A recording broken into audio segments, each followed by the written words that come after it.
J'ai vécu énormément de choses dans cet établissement. On m'a sorti de ma famille pour me mettre dans un endroit pire. Et donc, pour moi, c'était important de voir en face la personne qui m'a fait ces actes horribles pour pouvoir ensuite rentrer chez moi et pouvoir être apaisée avec mes enfants et mon mari et essayer de retrouver une vie normale, de vivre, de tourner une page. Parce qu'il y a des choses que je ne peux pas faire avec mon mari. Parce que j'ai énormément de blocages, je ne peux pas partir en vacances librement sans penser qu'il va arriver quelque chose à mes enfants. J'y pense tous les jours, je fais des cauchemars, je suis insomniaque, je prends des anxiolytiques, je prends 7 somnifères différents le soir pour pouvoir dormir.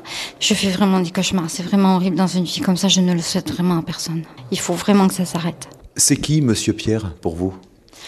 Monsieur Pierre, c'est un professeur de mathématiques que j'ai eu pendant les années où j'ai été dans cet institut, qui m'a fait énormément souffrir.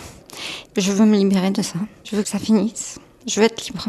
Sur le coup, la petite fille que vous étiez, comment elle a vécu tout ça ? Elle a vécu dans la peur et dans la terreur parce que j'avais déjà subi un viol avant. Donc je ne savais que c'était pas bien ce qu'il faisait. Je pleurais sans arrêt, j'étais toute seule. Je me blottissais toute seule dans mon lit. Je faisais pipi au lit. J'ai fait pipi au lit jusqu'à peu près mes 13 ans. Toujours été morte de trouille. Je savais que c'était pas bien ce qu'il faisait, mais c'était lui le professeur et je faisais ce qu'il me demandait.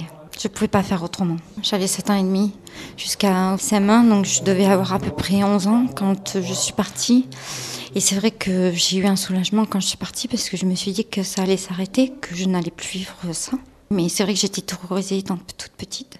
Je ne pourrais pas guérir de ça parce que je vais vivre toute ma vie avec. Je serai malheureuse toute ma vie quelque part, mais je vais pouvoir enfin avancer, pouvoir faire la part des choses et recommencer une vie, souffler. C'est ça, c'est retrouver un second souffle pour mieux vivre.